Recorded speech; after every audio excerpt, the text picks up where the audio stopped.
Hi dear students, how are you all? I think you are fine and well. Today I am going to take sociology, in that social stratification.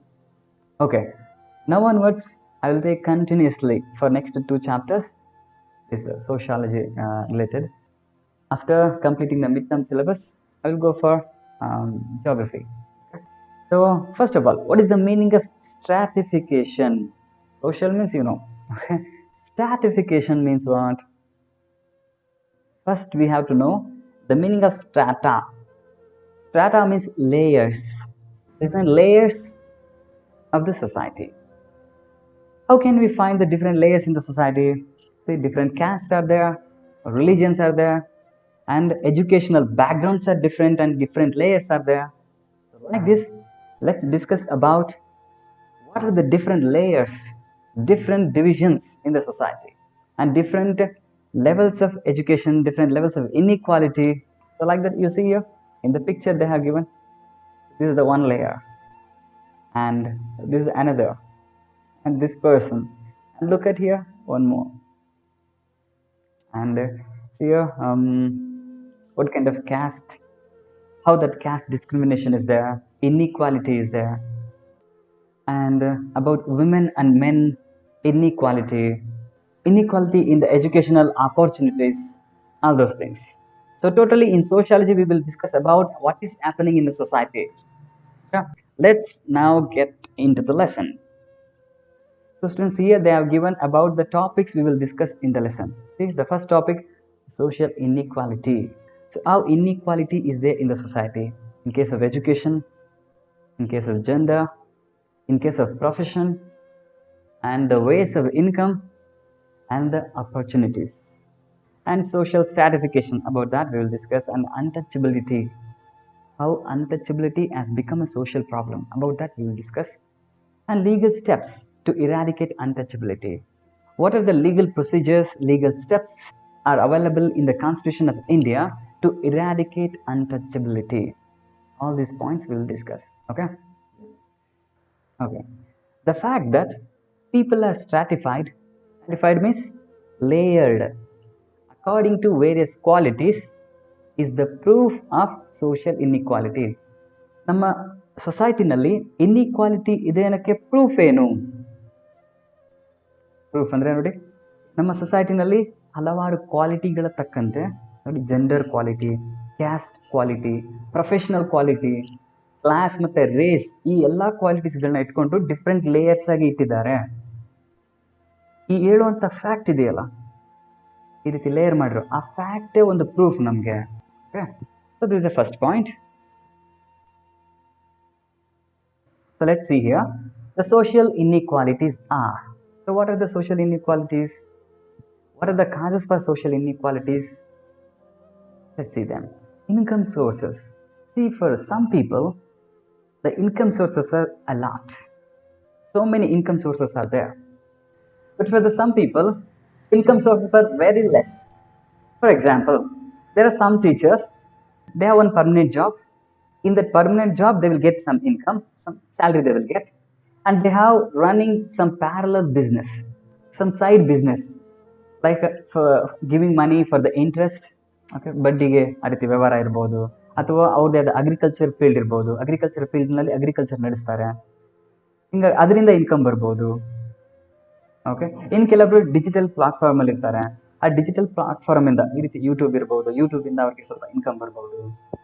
So many like this income sources, ಹಣ ಬರುವಂತಹ ದಾರಿ, ಮೂಲಗಳು ಹಲವಾರು ಇರಬಹುದು ಹೀಗೆ. Okay, so ಈ ರೀತಿನಲ್ಲಿ income ಹಲವಾರು ದಾರಿಗಳಿಂದ ಬರುತ್ತೆ, ಹಣ ಚೆನ್ನಾಗಿ ಸಂಪಾದನೆ ಮಾಡ್ತಾರೆ, ಹೈಯರ್ ಲೆವೆಲ್ ಸೋಷಿಯಲ್ ಸ್ಟೇಟಸ್ಗೆ ತಲುಪ್ತಾರೆ. ಬಟ್ ಇನ್ನು ಕೆಲವೊಬ್ಬರಿಗೆ ಈ ರೀತಿ ಯಾವುದೂ ಇಲ್ಲ ಅಂತನ್ನೋರು ಇನ್ನು ತುಂಬ ತುಂಬ ಕಡಿಮೆ ಸ್ಥಾನಕ್ಕೆ ತಲುಪಿಡ್ತಾರೆ. Next education. ಕೆಲವೊಬ್ಬರಿಗೆ ಒಳ್ಳೆ ಎಜುಕೇಷನ್ ಆಪರ್ಚುನಿಟಿ ಇರುತ್ತೆ, ಕೆಲವೊಬ್ರಿಗೆ ಆಪರ್ಚುನಿಟಿ ಇರಲ್ಲ. So that's the one point. Professional opportunities, job opportunities, health facilities, health ಅದರಿಂದ ಫೆಸಿಲಿಟೀಸ್ಗಳಿವೆ. ಹೇಗೆ ನೋಡಿ, ತುಂಬ ಹೈ ಸ್ಟ್ಯಾಂಡರ್ಡ್ನಲ್ಲಿ ಟ್ರೀಟ್ಮೆಂಟ್ ಕೊಡ್ತಾ ಇದ್ದಾರೆ, ಬಟ್ ಅದೇ ಇಲ್ಲಿ ನೋಡ್ರಿ ಯಾವ ರೀತಿ ಇದೆ, ಪುವರ್ ಕಂಡೀಷನ್, ಹೀಗೆ ಇನ್ಇಕ್ವಾಲಿಟೀಸ್ ಇರುತ್ತೆ. So like this.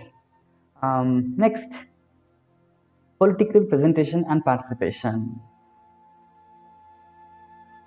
Political presentation ಅಂತಂದರೆ ಕೆಲವೊಬ್ಬರಿಗೆ ಒಂದು ಒಳ್ಳೆಯ ಪೊಲಿಟಿಕಲ್ ಬ್ಯಾಕ್ಗ್ರೌಂಡ್ ಇರುತ್ತೆ, ತಂದೆ ತಾತ ಅವರೆಲ್ಲ ಪೊಲಿಟಿಕಲ್ ಏರಿಯಾದಲ್ಲಿ ಇರ್ತಾರೆ, ಅವ್ರಿಗೆ ಒಳ್ಳೆ ಅಪರ್ಚುನಿಟೀಸ್ ಇರುತ್ತೆ. ಕೆಲವೊಬ್ಬರಿಗೆ ಆ ರೀತಿ ಅವಕಾಶಗಳಿರಲ್ಲ. So these are all the points about social inequalities ಆಗಲಿಕ್ಕೆ ಒಂದು ರೀಸನ್ಸ್ ಅಂತ ಏನಾರು ಅನ್ಕೋಬೋದು. ಇನ್ಇಕ್ವಾಲಿಟೀಸ್ ಯಾವ್ಯಾವ ರೀತಿ ಇದೆ ಅದನ್ನಾರು ಸರಿ ಅನ್ಕೋಬೋದು. Next many points are there. ಇದರಲ್ಲಿ ತುಂಬ GK ಕವರ್ ಆಗುವಂಥ ಪಾಯಿಂಟ್ಸು, NTSCಗೆ ಕವರ್ ಆಗುವಂಥ ಪಾಯಿಂಟ್ಸ್ಗಳಿದೆ. ಯಾಕೆಂದರೆ ಆರ್ಟಿಕಲ್ಸ್ಗಳನ್ನ ತುಂಬ ಕೊಟ್ಟಿದ್ದಾರೆ. So be careful and be more attentive. Constitutional provisions for social inequality. ಕಾನ್ಸ್ಟಿಟ್ಯೂಷನಿಂದ ಯಾವ್ಯಾವ ಪ್ರಾವಿಷನ್ಸ್ ಇದೆ, ಯಾವ್ಯಾವ ಪ್ರೊಟೆಕ್ಷನ್ಸ್ ಇದೆ, ಸೊಸೈಟಿನಲ್ಲಿ ಇರುವಂಥ ಇನ್ಇಕ್ವಾಲಿಟಿನ ತೆಗೆದುಹಾಕಲಿಕ್ಕೆ ಕಾನ್ಸ್ಟಿಟ್ಯೂಷನಿಂದ ಯಾವ್ಯಾವ ಪ್ರಾವಿಷನ್ಸ್ ಇದೆ, ಯಾವ್ಯಾವ ಆರ್ಟಿಕಲ್ಸ್ಗಳಿದೆ ಅದ್ರ ಬಗ್ಗೆ ನೋಡೋಣ. The social justice aspect of education can be seen in the directive principles and preamble of the Constitution of India. Okay, education related ಆಗಿ ಸೋಷಿಯಲ್ ಜಸ್ಟಿಸನ್ನು ಕಾನ್ಸ್ಟಿಟ್ಯೂಷನಲ್ಲಿ ಯಾವ ಪಾರ್ಟಲ್ಲಿ ಇಟ್ಟಿದ್ದಾರೆ ಅಂತಂದರೆ, directive principles of state policy ಅಂತ ನೋಡಿದ್ವಲ್ಲ, 4th ಪಾರ್ಟ್ನಲ್ಲಿ directive principles of state policy, ಅದರಲ್ಲಿ ನಾವು ಇದನ್ನು ನೋಡ್ಬೋದು. ಹಾಗೆಯೇ ಪ್ರಿಯಾಂಬಲ್ ಆಫ್ ದ ಕಾನ್ಸ್ಟಿಟ್ಯೂಷನ್ನ ಪ್ರಿಯಾಂಬಲ್ ಫಸ್ಟ್ ಪೇಜ್ ಇಂಟ್ರಡಕ್ಷನ್ ರೀತಿ ಇದೆಯಲ್ಲ, ಅಲ್ಲಿ ಕೂಡ ಸೋಷಿಯಲ್ ಜಸ್ಟಿಸ್ ಅನ್ನೋ ಕಾನ್ಸೆಪ್ಟನ್ನ ನಾವು ನೋಡ್ಬೋದು. ಅದ್ರ ಬಗ್ಗೆ ಮೆನ್ಷನನ್ನು ಕೊಟ್ಟಿದ್ದಾರೆ. ಸೊ ನೋಡಿ ಬರುತ್ತೆ ಪ್ರಿಯಾಂಬಲ್ ಆಫ್ ದ ಕಾನ್ಸ್ಟಿಟ್ಯೂಷನ್. ಈ ಫಸ್ಟ್ ಪೇಜ್ ಇದೆಯಲ್ಲ, ಈ ಫಸ್ಟ್ ಪೇಜ್ ಇಂಟ್ರೊಡಕ್ಷನ್, ಇಲ್ಲಿ ಸೋಷಿಯಲ್ ಜಸ್ಟಿಸ್ ಅನ್ನೋದನ್ನು ಕೊಟ್ಟಿದ್ದಾರೆ. ನೋಡಿ ಇದನ್ನೊಂದು ಬಾರಿ ಓದ್ರಿ, ವಿಡಿಯೋನ ಸ್ಟಾಪ್ ಮಾಡಿರಿ, ಈ ಪ್ರಿಯಾಂಬಲ್ನ ಒಂದು ಬಾರಿ ಓದ್ರಿ, ಇಲ್ಲಿ ಸಿಗುತ್ತೆ ನೋಡಿ ಸೋಷಿಯಲ್ ಜಸ್ಟಿಸ್ ಅಂತ.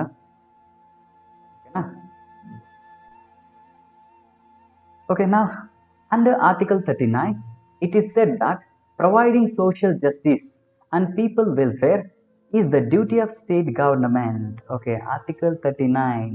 ಏನಿದು Article 39? ನೋಡಿ, Article 1 name and territory of union, ನಮ್ಮ ದೇಶದ ಹೆಸರು, ಯೂನಿಯನ್ ಟೆರಿಟರೀಸ್, ಅದರ ನೇಮ್ಸ್ಗಳನ್ನೆಲ್ಲ ಹೇಳಿದ್ದಾರೆ ಆರ್ಟಿಕಲ್ 1ನಲ್ಲಿ. ಈ ರೀತಿ ಹೇಳಿದೆಯಲ್ಲ, ಹಾಗೆ Article 2 ಏನು ಹೇಳುತ್ತೆ, Article 3 ಈ ರೀತಿ ಎಲ್ಲ ಹೇಳಿದೆ. ಈಗ Article 39 ನೋಡೋಣ. 39 ನೋಡಿ, duty to be followed by the ಸ್ಟೇಟ್ಸ್ಗಳು, ಗವರ್ನಮೆಂಟ್ಗೆ ಯಾವ ಡ್ಯೂಟಿ ಇರುತ್ತೆ? Social justice and people welfare, ಸಮಾಜದಲ್ಲಿ ಒಂದು ಜಸ್ಟಿಸನ್ನು ತರುವಂಥದ್ದು, ಹಾಗೆ ಪೀಪಲ್ ವೆಲ್ಫೇರ್, ಜನಗಳಿಗೆ ಒಂದು ಒಳಿತನ್ನು ಮಾಡುವಂಥದ್ದು ಗವರ್ನಮೆಂಟ್ನ ಡ್ಯೂಟಿ ಆಗಿರುತ್ತೆ. ಓಕೆ, ಇದ್ರ ಬಗ್ಗೆ ಹೇಳ್ತಾ ಇದ್ದೀನಿ ನೋಡಿ Article 39ನಲ್ಲಿ. Next 86th Amendment to the Constitution, Article 21A says free and compulsory education to all children between 6 and 14 years is fundamental right of the children. Okay, so underline 86th Amendment. Amendment ಅಂದ್ರೇನು? Amendment ಅಂದರೆ corrections, ತಿದ್ದುಪಡಿ ಅಂತ ಕರಿತೇವೆ. ಕಾನ್ಸ್ಟಿಟ್ಯೂಷನಲ್ಲಿ original ಆಗಿ ಏನು ಬರೆದಿರ್ತಾರೋ ಅದ್ರಲ್ಲಿ ಏನಾದರೂ ಸೇರಿಸ್ಬೇಕು ಅಂತಂದರೆ, ಅದಕ್ಕೆ ಏನಾದರೂ ಆ್ಯಡ್ ಮಾಡಬೇಕಂದ್ರೆ, ಅಥವಾ ಅದರಲ್ಲಿ ತಪ್ಪಾಗಿದ್ದರೆ ಕರೆಕ್ಷನ್ ಮಾಡಬೇಕು ಅಂತಂದರೆ, ಚೇಂಜಸ್ ಮಾಡ್ತಾ ಇಲ್ವಾ, ಆ ಚೇಂಜಸ್ ಮಾಡೋದನ್ನು ಅಮೆಂಡ್ಮೆಂಟ್ ಅಂತ ಕರೀತಾರೆ. ಸೊ ಇಲ್ಲಿವರೆಗೆ 100ಗಿಂತ ಹೆಚ್ಚಾಗಿ ಅಮೆಂಡ್ಮೆಂಟ್ಗಳು ಹೋಗಿದೆ. ಸೊ 86th Amendment, 86ನೇ ಬಾರಿ ಅಮೆಂಡ್ಮೆಂಟನ್ನು ಮಾಡುವಾಗ, ಚೇಂಜಸನ್ನು ಮಾಡುವಾಗ ಕಾನ್ಸ್ಟಿಟ್ಯೂಷನ್ಗೆ Article 21A ಅನ್ನೋದನ್ನ ಆ್ಯಡ್ ಮಾಡಿದ್ದಾರೆ. ಏನು ಹೇಳುತ್ತೆ ಅದರಲ್ಲಿ ನೋಡಿ, ಆರ್ಟಿಕಲ್ಸ್ ತೋರಿಸ್ಬಿಟ್ಟು ಹೇಳ್ತೀನಿ. ಎಸಿಯ Article 21A. ಸೊ 21 ಇತ್ತು, 21A ಅಂತ ಯಾಕೆ ಆ್ಯಡ್ ಮಾಡಿದ್ದಾರೆ ಅಂದರೆ, ಒರಿಜಿನಲ್ ಆಗಿ 21, 22 ಈ ರೀತಿ ಹೋಗ್ತಾ ಇರುತ್ತೆ. ನಾವು ಹೊಸ್ದಾಗಿ ಆ್ಯಡ್ ಮಾಡ್ತೀವಲ್ವಾ, ಅದಕ್ಕೆ ಈ 21 ರಿಲೇಟೆಡ್ ಆಗಿಯೇ ಇದ್ದರೆ ಅವಾಗ ನಾವೇನು ಮಾಡ್ತೀವಿ, 21A ಅಂತ ಆ್ಯಡ್ ಮಾಡ್ತೀವಿ. ನೆಕ್ಸ್ಟ್ ಇನ್ನೂ ಒಂದು ಪಾಯಿಂಟ್ ಆ್ಯಡ್ ಮಾಡಬೇಕಂದ್ರೆ 21B ಅಂತ ಆ್ಯಡ್ ಮಾಡ್ತೀವಿ, ಆಯಿತಾ. ನೆಕ್ಸ್ಟ್ ಇನ್ನೊಂದು 21C ಇರುತ್ತೆ. Let's hear, right to elementary education 6 to 14 years free and compulsory. 21A ಹೇಳ್ತಾ ಇದ್ದಾರೆ, 6 ವರ್ಷದಿಂದ 14 ವರ್ಷದವರೆಗೆ ಫ್ರೀಯಾಗಿ ಎಜುಕೇಷನ್ ಕೊಡಬೇಕು, ಕಂಪಲ್ಸರಿಯಾಗಿ ಎಜುಕೇಷನ್ ಕೊಡಬೇಕು. Fundamental right of the every child, ಪ್ರತಿಯೊಂದು ಮಗುವಿನ ಇದು ಫಂಡಮೆಂಟಲ್ ರೈಟ್ ಈ ರೀತಿ. 21A 6 ವರ್ಷದಿಂದ 14 ವರ್ಷದವರೆಗೆ ಫ್ರೀ ಮತ್ತು ಕಂಪಲ್ಸರಿ ಎಜುಕೇಷನ್ ಕೊಡಬೇಕು ಅಂತ ಹೇಳ್ತಾ ಇದ್ದಾರೆ. Let's see next. Article 45 says all children under 14 years should be provided with free and compulsory education. Students, ಇಲ್ಲಿ ನಿಮ್ಗೊಂದು ಕನ್ಫ್ಯೂಷನ್ ಆಗುತ್ತೆ ಸರ್. 21A ನಲ್ಲಿ 6 ರಿಂದ 14 ವರ್ಷದವರೆಗೆ, 45 ಆರ್ಟಿಕಲ್ನಲ್ಲಿ ಅಂಡರ್ 14 14 ವರ್ಷದಿಂದ ಕೆಳಗಡೆ, ಅಂದರೆ ಮಗು ಹುಟ್ಟಿದಾಗಿಂದ 14 ವರ್ಷದವರೆಗೆ ಮಕ್ಕಳು ಶಿಶುವಾರಕ್ಕೆ ಹೋಗ್ತಾರಲ್ಲ, ಶಿಶು ವಿಹಾರ ಆ ರೀತಿ LKG UKG ಶಿಶು ವಿಹಾರ, ಹುಟ್ಟಿದಾಗಿನಿಂದ ಕೇರ್ನ ತಗೋಬೇಕು ಗವರ್ನಮೆಂಟು, ಈ ರೀತಿ ಹೇಳ್ತಾ ಇದೆ ಆರ್ಟಿಕಲ್ 45 ನಲ್ಲಿ. ಆರ್ಟಿಕಲ್ 21A ನಲ್ಲಿ 6 ಇಂದ 14 ವರೆಗೆ, ಆರ್ಟಿಕಲ್ 45 ನಲ್ಲಿ below 14 years all the children. About that, ಅದ್ರ ಬಗ್ಗೆ ಒಂದು ಫ್ರೀಯಾಗಿ ಎಜುಕೇಷನ್ ಕೊಡಬೇಕು, ಕಂಪಲ್ಸರಿಯಾಗಿ ಎಜುಕೇಷನ್ ಕೊಡಬೇಕು ಅಂತಂದರೆ, ಈಗ LKG UKG ಅದನ್ನು ಕಂಪಲ್ಸರಿಯಾಗಿ ಫ್ರೀಯಾಗಿ ಎಜುಕೇಷನ್ ಕೊಡೋ ವ್ಯವಸ್ಥೆನ ಸರ್ಕಾರ ಮಾಡಬೇಕು ಅಂತ ಹೇಳ್ತಾ ಇದೆ. ಇದು ಫಂಡಮೆಂಟಲ್ ರೈಟ್ ಆಗಿರುತ್ತೆ ಸ್ಟೂಡೆಂಟ್ಸ್, 3rd ಪಾರ್ಟಲ್ಲಿ ಬರುತ್ತೆ. ಇದು 4th ಪಾರ್ಟಲ್ಲಿ ಬರುತ್ತೆ, directive principles of state policy. So ಇನ್ನೊಮ್ಮೆ ಹೇಳ್ತೀನಿ, ನೆನ್ಪಿಡ್ರಿ. ಆರ್ಟಿಕಲ್ 21A 6 ವರ್ಷದಿಂದ 14 ವರ್ಷದವರೆಗೆ, ಆರ್ಟಿಕಲ್ 45 ಹುಟ್ಟಿದಾಗಿನಿಂದ 14 ವರ್ಷದವರೆಗೆ, LKG UKG ಶಿಶು ವಿಹಾರ ಇವೆಲ್ಲ ಸೇರ್ಕೊಂಡ್ಬಿಡುತ್ತೆ ಆರ್ಟಿಕಲ್ 45 ನಲ್ಲಿ. Next article 19 says that right to speak and right to express one's own opinion is the fundamental right. Article 19, yes, Article 19 ನೋಡಿ, rights regarding freedom of speech. ನಮಗೆ ಅನಿಸಿದ ಅನಿಸಿಕೆಗಳನ್ನ open ಆಗಿ ನಾವು ಮಾತಾಡ್ಬೋದು, return ಆಗಿ ಬರಿಬಹುದು, ಈ ರೀತಿ ಅದನ್ನ ಫ್ರೀಡಮ್ ಆಫ್ ಸ್ಪೀಚ್ ಅಂತ ಕರಿತೀವಿ. ಫ್ರೀಡಮ್ ಆಫ್ ಸ್ಪೀಚ್ ಇದೆ ಅಂತೇಳಿ ಬೇರೆ ಬಗ್ಗೆ ಕೆಟ್ಟದಾಗಿ ಅವ್ರೇನೋ ತಪ್ಪು ಮಾಡಿಲ್ಲ ಅಂತ ಅಂದ್ರೂ ಕೂಡ ವಲ್ಗರಾಗಿ ಬೈಯೋದು, ಈ ಥರದ್ದೆಲ್ಲ ಆಯ್ತಾ. Yes, so freedom of speech ನಮ್ಗೆ ಅನಿಸಿದ ಅನಿಸಿಕೆಗಳನ್ನ ಲೀಗಲ್ಲಾಗಿ ಒಂದು ನ್ಯಾಯಬದ್ಧವಾಗಿ ಮಾತಾಡುವಂಥ ಅವಕಾಶ ಕಾನ್ಸ್ಟಿಟ್ಯೂಷನಿಂದ ಇದೆ ಅಂತ. ಸೊ ನಿಮಗೆ ಇನ್ನೊಂದು ಬಾರಿ ತೋರಿಸ್ತೀನಿ ಈ ಪಾರ್ಟ್ಗಳು, ಪಾರ್ಟ್ 1, ಪಾರ್ಟ್ 2, ಪಾರ್ಟ್ 3 ಕಾನ್ಸ್ಟಿಟ್ಯೂಷನಲ್ಲಿ ಇರೋದನ್ನು ಯಾವ್ಯಾವ ರೀತಿ ಅಂತ.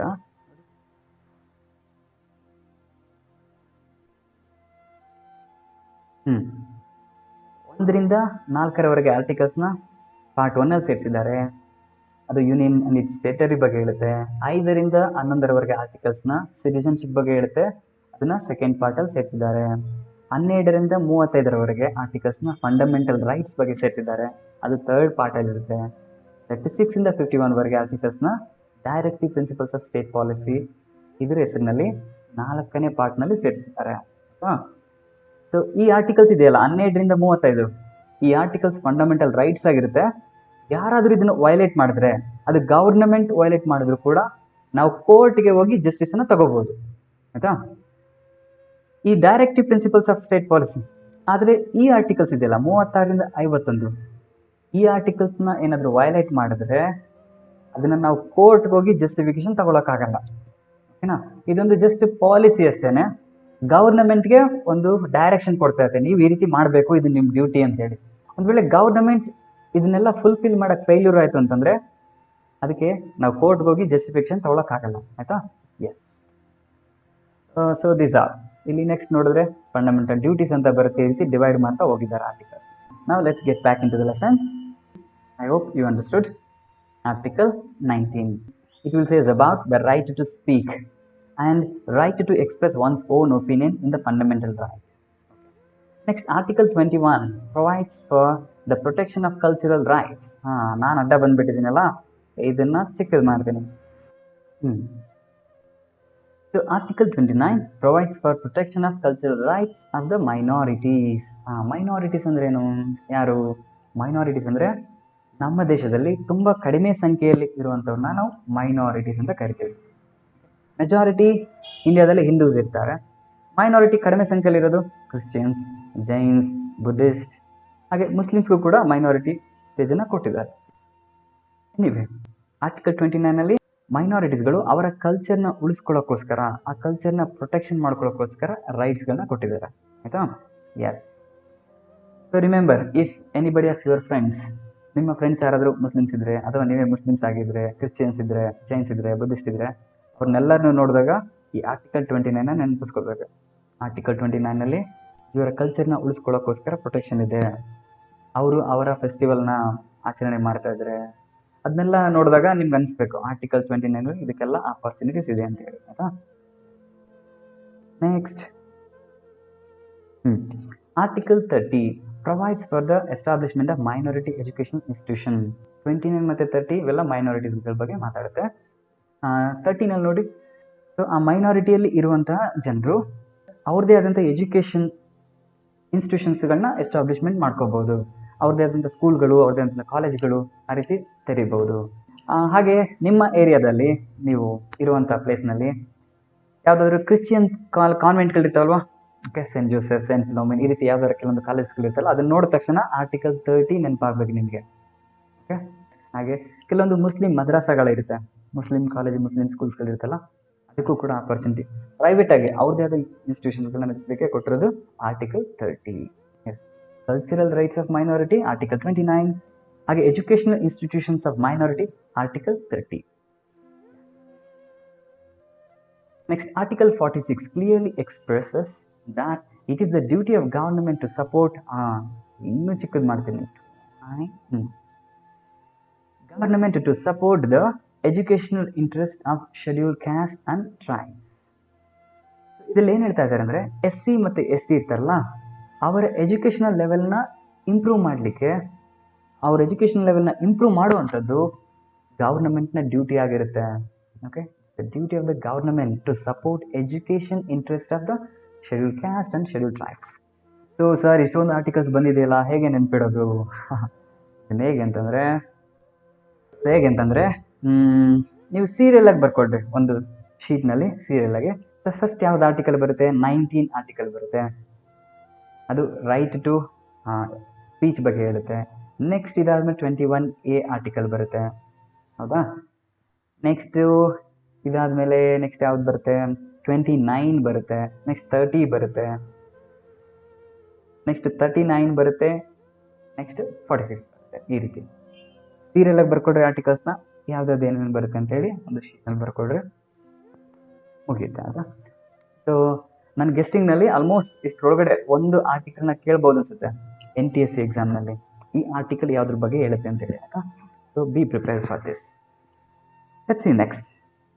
ಸೊ ನಾವು the courts decision for social equality. ಕೋರ್ಟಿಂದ ಯಾವ ಡಿಸಿಷನ್ಸ್ಗಳು ಬಂದಿದೆ ನಮ್ಮ ಸೋಷಿಯಲ್ ಈಕ್ವಾಲಿಟಿಗೆ ರಿಲೇಟೆಡ್ ಆಗಿ? So see, article 21 the right to live. Article 21A right to education. ಸುಮ್ಮನೆ ಬದುಕಿದ್ರೆ ಸಾಕಾ? ಹೆಂಗೆಂಗೋ ಬದುಕಿದ್ರೆ ಸಾಕಾ? ಇಲ್ಲ, ಒಂದು ಡಿಗ್ನಿಫೈಡ್ ಆಗಿ ಬದುಕಿರಬೇಕು, ಒಂದು ಒಳ್ಳೆ ಪ್ರಾಪರ್ ಎಜುಕೇಷನ್ ತಗೊಂಡು ಬದುಕಿರಬೇಕು. ಅದಕ್ಕೆ 21A ರೈಟ್ ಟು ಎಜುಕೇಷನ್ ಅಂತ ಹಾಕಿದ್ದಾರೆ. ಇಲ್ಲೆಲ್ಲ ಬರುತ್ತೆ, ಕೋರ್ಟ್ ಕೇಸ್ ಅದೆಲ್ಲ ಬರುತ್ತೆ, ಹೇಳ್ತೀನಿ. Next, by declaring school education as the basic right, the supreme court redefined the efforts to provide school education. Supreme ಕೋರ್ಟಲ್ಲಿ ಬೇಸಿಕ್ ಎಜುಕೇಷನ್ ಪ್ರೊವೈಡ್ ಮಾಡಬೇಕು ಅನ್ನೋದ್ರ ಬಗ್ಗೆ ಕ್ಲಿಯರ್ ಆಗಿ ಸುಪ್ರೀಂ ಕೋರ್ಟಲ್ಲಿ ಹೇಳ್ತಾರೆ. ಹೆಂಗೆ ನೋಡಿ, article 21A, the supreme Court of India in its judgment in the case of Unnikrishnan versus Andhra Pradesh clearly said that under article 21A getting free and compulsory education by all children between the age of 6 and 14 years is the fundamental right of the children. Okay, ಇದು ಸ್ವಲ್ಪ difficult ಆಗಿದೆ point ನೋಡಿ. Unnikrishnan versus Andhra Pradesh case ಹಿಂಗಂದ್ರೇನು? ಇದ್ರ ಬಗ್ಗೆ ತುಂಬ ಡೀಪಾಗಿ ಹೋಗೋದು ಬೇಡ, ನಿಮ್ಗೆ ಸಿಲೆಬಸ್ ತಕ್ಕಂತೆ ನೋಡೋಣ. ಈ ಕೇಸ್ ಏನಂತಂದರೆ ನೋಡಿ, ಆಂಧ್ರ ಪ್ರದೇಶ್ ಸ್ಪೆಷಲಿ ಇದು ನಡೆದಿದ್ದು ಆಂಧ್ರ ಪ್ರದೇಶಕ್ಕೆ ಫೋಕಸ್ ಆಗಿ, ಅದಕ್ಕೆ ಇಲ್ಲಿ ಆಂಧ್ರ ಪ್ರದೇಶ್ ಅಂತ ಕೊಟ್ಟಿದ್ದಾರೆ. ಇಲ್ಲಿ ಆಂಧ್ರ ಪ್ರದೇಶದಲ್ಲಿ ಕೆಲವೊಂದು ಪ್ರೈವೇಟ್ ಇನ್ಸ್ಟಿಟ್ಯೂಷನ್ ಇರ್ತವೆ, ಅವ್ರು ಇಷ್ಟ ಬಂದಂಗೆ ಫೀಸ್ಗಳನ್ನ ಹಾಕ್ತಾ ಇರ್ತಾರೆ. ಕಾಲೇಜುಗಳು, ಸ್ಕೂಲ್ಗಳು, ಯೂನಿವರ್ಸಿಟಿಗಳು ಇಲ್ಲಿ ಇಷ್ಟ ಬಂದಂಗೆ ಫೀಸ್ಗಳನ್ನ ಹಾಕ್ತಾ ಇರ್ತಾರೆ. ತುಂಬ ಪುವರ್ ಕಂಡೀಷನಲ್ಲಿ ಇರೋವಂಥವ್ರಿಗೆ ಆ ರೀತಿ ಎಜುಕೇಷನಲ್ ಆಪರ್ಚುನಿಟಿ ಸಿಗ್ತಾ ಇರೋದಿಲ್ಲ, ಒಂದು ಒಳ್ಳೆ ಎಜುಕೇಷನಲ್ ಆಪರ್ಚುನಿಟೀಸ್. ಹಿಂಗಾಗಿ ಈ ಕೇಸ್ ಹೋಗುತ್ತೆ.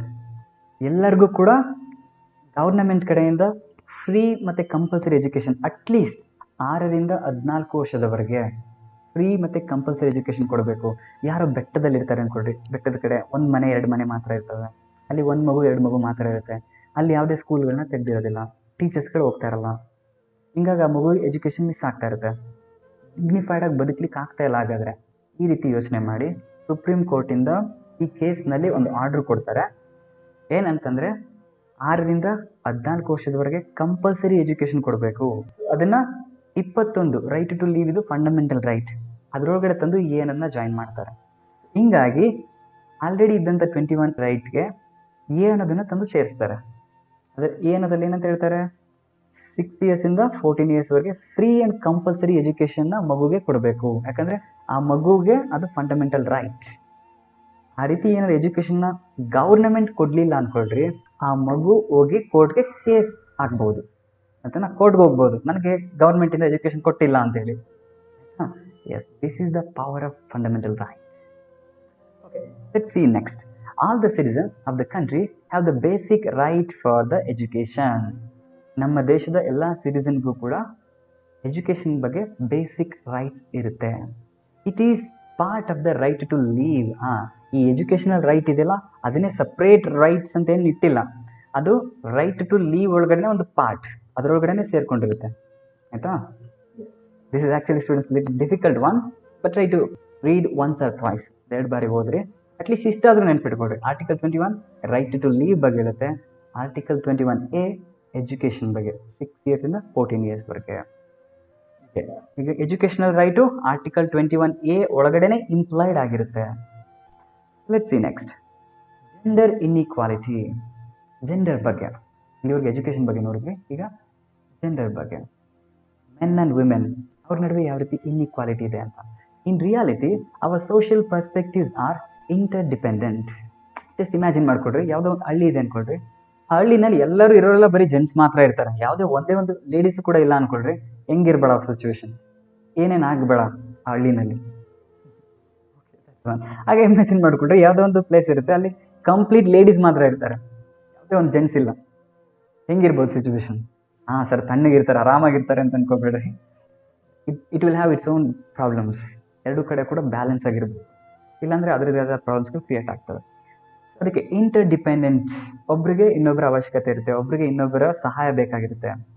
It means one person's thoughts are influenced by others thoughts. ಒಬ್ಬರ ಥಾಟ್ಸ್ಗಳು ಇನ್ನೊಬ್ಬರ ಮೇಲೆ ಇನ್ಫ್ಲೂಯೆನ್ಸ್ ಆಗ್ತಾ ಇರ್ತದೆ. Such influences on on individual or may be due to the thoughts of family members or from the neighbours. ಈ ರೀತಿ thoughts ಬರಲಿಕ್ಕೆ ರೀಸನ್ಸ್ಗಳು ಅವ್ರ ಫ್ಯಾಮಿಲಿಲಿ ಇರುವಂಥ ಸಿಚುವೇಶನ್ ಬೇಸಿಸ್ ಮೇಲೆ ಅಥವಾ ಅವರು ಇರುವಂಥ ಸೊಸೈಟಿ ಬೇಸಿಸ್ ಮೇಲೆ ಅವ್ರಿಗೆ ಥಾಟ್ಸ್ಗಳು ಕ್ರಿಯೇಟ್ ಆಗ್ತವೆ. ನಾವು ಯಾವ ಊರಿನಲ್ಲಿ ಇರ್ತೀವೋ ಆ ಊರು ಹೇಗಿರುತ್ತೋ ಆ ರೀತಿ ನಮ್ಮ ಥಾಟ್ಸ್ಗಳು ಇರುತ್ತಲ್ವಾ, ಹಾಗೆ.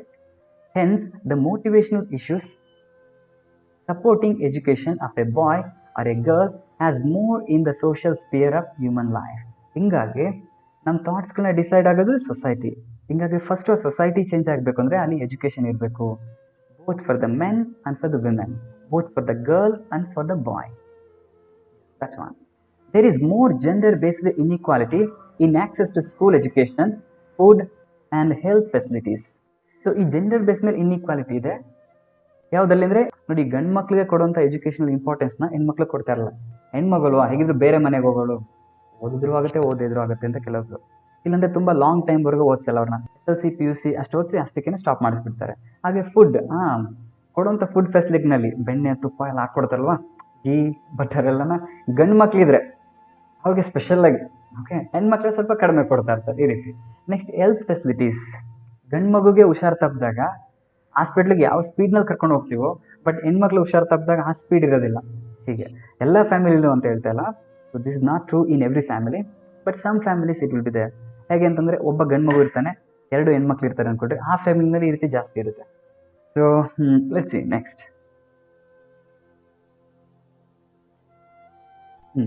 According to 2015 National Family Health Survey 4, NFHS 4, rural women of Karnataka have a body mass index BMI of 24.3, whereas the urban women are 16.2.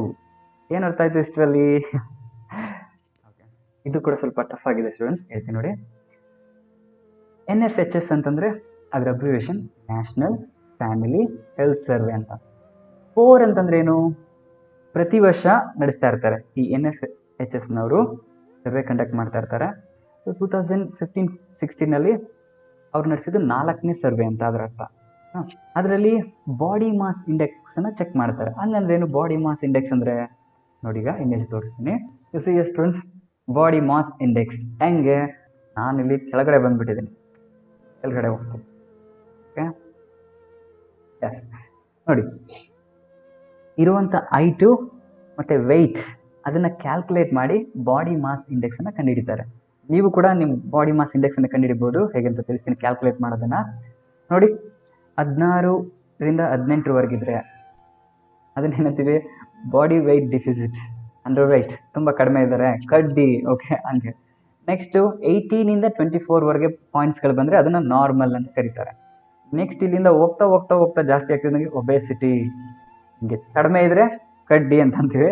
Next ಹೋಗ್ತಾ ಹೋಗ್ತಾ ಹೋಗ್ತಾ ಡುಮ್ಮಿ ಆಗಿಬಿಟ್ಟಿರ್ತಾರೆ. ಆಯಿತಾ ಸರ್, ಹುಡುಗಿರಿಗೆ ಮಾತ್ರ ಇರುತ್ತೆ ಟೀಸ್ ಮಾಡ್ತಾ ಇದ್ದೀರಾ, ಹುಡುಗರಿಗೆ ಹಾಂ ನೋಡಿ, ಹುಡುಗರು ಕೂಡ ಹಿಂಗೆ ಇದಿತ್ತು, ಕಡಿಮೆ ಇತ್ತಂದರೆ ಕಡ್ಡಿ, ಅವನು ಕಡ್ಡಿ. ನೆಕ್ಸ್ಟ್ ಹೋಗ್ತಾ ಹೋಗ್ತಾ ಹೋಗ್ತಾ ಡುಮ್ಮ. ಕ್ಯಾಲ್ಕುಲೇಟ್ ಮಾಡೋದು ಹೇಗೆ ಸರ್? ಕ್ಯಾಲ್ಕುಲೇಟ್ ಮಾಡೋದು ತೋರಿಸ್ತೀನಿ ನೋಡಿ, ನೀವು ಕೂಡ ಚೆಕ್ ಮಾಡ್ಕೊಳ್ರಿ ಬೇಕಾದ್ರೆ. Yes, BMI body mass index formula ಈ ರೀತಿ ಇಟ್ಕೊಳ್ರಿ. ವೆಯ್ಟ್ ಎಷ್ಟು kg ಅಂತ ಬರ್ಕೋಬೇಕು. ನೆಕ್ಸ್ಟ್ ಹೈಟ್ ಎಷ್ಟಿದ್ದೀರಾ ಅಂತ ಬರ್ಕೋಬೇಕು. ಅದನ್ನ ಮೀಟರ್ ಸ್ಕ್ವೇರ್ ಅಂತ ಅಂತಾರೆ, ಸೆಂಟಿಮೀಟ್ರ್ ಥರ ಇಟ್ಕೊಂಡಿರ್ತಾರಲ್ಲ ಹಾಗೆ, ಇದನ್ನ ಮೀಟರ್ ಸ್ಕ್ವೇರ್ ಅಂತ ಕೊಡ್ತಾರೆ. ನೋಡೋಣ, ಅದು 70 ಇಮ್ಯಾಜಿನ್ ಮಾಡ್ಕೊಳ್ಳಿ, 77 kg ಇದ್ದೀರಾ ಅಂತ ಅಂದ್ಕೊಳ್ಳಿ. ನೆಕ್ಸ್ಟ್ ಹೈಟ್ ಎಷ್ಟಿದೆ ಅಂತಂದರೆ 1.65 ಮೀಟರ್, ಸೆಂಟಿಮೀಟ್ರಲ್ಲಿ ಇರ್ಬೋದು, ಅದನ್ನ ಮೀಟ್ರ್ ಕನ್ವರ್ಟ್ ಮಾಡ್ಕೊಳ್ರಿ. ಸೊ 1.65 ಮೀಟ್ರ್ ಇದ್ದೀರಾ ಅಂದ್ಕೊಂಡ್ರೆ ನೆಕ್ಸ್ಟ್ ಅದನ್ನ ಡಬಲ್ ಮಾಡಿರಿ. ಇದನ್ನ ಟೋಟಲ್ ಈ ರೀತಿ ಕ್ಯಾಲ್ಕುಲೇಟ್ ಮಾಡಿಟ್ರೆ ಕೊನೆಗೆ ಎಷ್ಟು ಬರುತ್ತೆ ಅಂದರೆ 28.28 ಈ ರೀತಿ ಬರುತ್ತೆ. ಸೊ ಈ ರೀತಿ ಚೆಕ್ ಮಾಡಿ, ನಿಮ್ಗೆ ಆನ್ಸರ್ ಸಿಕ್ಕಿದ್ರೆ ಕಳಿಸ್ಕೊಡಿ, ಕಳಿಸ್ಬೇಕು ಅನ್ಸಿದ್ರೆ, ಇಲ್ಲ ಅಂದರೆ ಪರವಾಗಿಲ್ಲ. But once you check your body mass index ನಾರ್ಮಲ್ಲ ಇಲ್ವಾ ಅಂತ ಚೆಕ್ ಮಾಡಕ್ಕೆ ನೋಡಿ.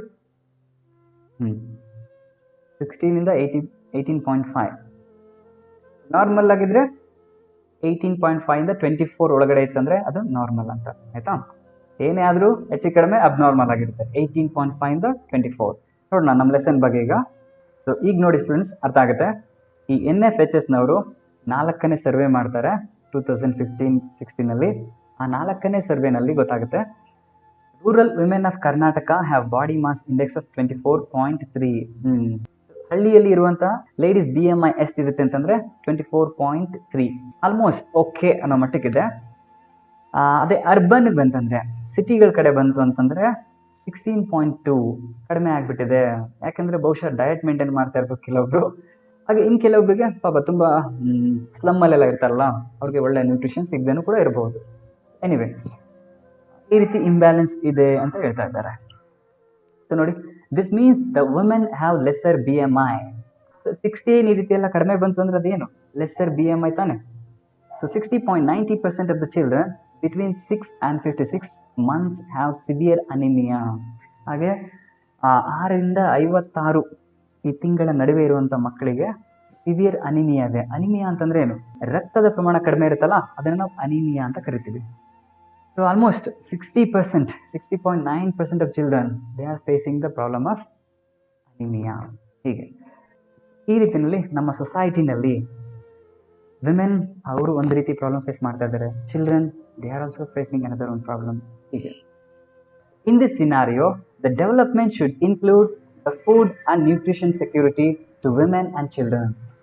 ಸೊ ಈ ರೀತಿಯಲ್ಲಿ ಡೆವಲಪ್ಮೆಂಟ್ ಅಂದರೆ ದೊಡ್ಡ ದೊಡ್ಡ ಬಿಲ್ಡಿಂಗ್ ಕಟ್ಟೋದು, ದೊಡ್ಡ ದೊಡ್ಡದಾಗಿ ಬ್ರಿಡ್ಜ್ಗಳನ್ನ ಕಟ್ಟೋದು, ರೋಡ್ಗಳನ್ನ ಮಾಡೋದು, ಈ ರೀತಿ ಎಲ್ಲ ಬೇಕಾಗಿರುವಂಥ ಫುಡ್ ಸೆಕ್ಯೂರಿಟಿ ಇರಬೇಕು, ನ್ಯೂಟ್ರಿಷನಲ್ ಸೆಕ್ಯೂರಿಟಿ ಇರಬೇಕು, ಅದು ಕೂಡ ಸೇರ್ಕೋಬೇಕಾಗುತ್ತೆ. ಹಾಗೆ through this one should try to overcome the gender based discrimination. ಈ ರೀತಿಯಲ್ಲಿ ಮೆನ್ ಮತ್ತು ವಿಮೆನ್ ಎಲ್ಲರಿಗೂ ಕೂಡ ಒಳ್ಳೆ ನ್ಯೂಟ್ರಿಷನಲ್ ಫುಡ್ ಸಿಕ್ಕಿ ಅವ್ರಿಗೆ ಇರುವಂಥ ಜೆಂಡರ್ ಬೇಸ್ಡ್ ಡಿಸ್ಕ್ರಿಮಿನೇಷನ್ ಹೋಗಬೇಕು. ನೋಡಿ, ಎಲ್ಲ ಮಕ್ಕಳು ಕೂಡ ತುಂಬ ಚೆನ್ನಾಗಿರಬೇಕು. ಈ ಮಕ್ಳು ನೋಡಿದಾಗ ಎಷ್ಟು ಖುಷಿ ಆಗುತ್ತೆ, ಎಷ್ಟು ಲೈವ್ಲಿ ಆಗಿದ್ದಾರೆ, ಎಷ್ಟು ಲವ್ಲಿ ಆಗಿದ್ದಾರೆ. ಅದೇ ಪಾಪ ಸ್ಲಮ್ನಲ್ಲಿದ್ದಂಥ ಮಕ್ಳು ನೋಡಿದಾಗ ಹೆಂಗೆ ಅನ್ಸುತ್ತಲ್ಲ. ಈ ರೀತಿ ಇರುವಂಥ ಡಿಸ್ಪ್ಯಾರಿಟಿ, ಡಿಸ್ಕ್ರಿಮಿನೇಷನ್ ಹೋಗಬೇಕು. ಹಾಗೆ ಸೊ ಸ್ಟೂಡೆಂಟ್ಸ್, ಇಲ್ಲಿವರೆಗೆ ಸೋಷಿಯಲ್ ಇನ್ಇಕ್ವಾಲಿಟೀಸ್ನ ನಾವು ನೋಡಿದ್ವಿ. ಕಾನ್ಸ್ಟಿಟ್ಯೂಷನಲ್ಲಿ ಯಾವ ಆರ್ಟಿಕಲ್ಸ್ ಇದೆ ಅದ್ರ ಬಗ್ಗೆ ನಾವು ನೋಡಿದ್ವಿ. ನೆಕ್ಸ್ಟ್ ಸೋಷಿಯಲ್ ಸ್ಟ್ರಾಟಿಫಿಕೇಶನ್, ಇದನ್ನು ನೆಕ್ಸ್ಟ್ ವಿಡಿಯೋಸ್ನಲ್ಲಿ ನೋಡೋಣ. ಹಾಗೆ ವಿಡಿಯೋದಲ್ಲಿ ಕಂಪ್ಲೀಟ್ ಮುಗಿಸ್ಬಿಡೋಣ ಈ ಚಾಪ್ಟರ್ನ, ಆಯಿತಾ. So be focused. I will tell you the points to your board exam, also to your NTSC exam. Take care. Bye bye.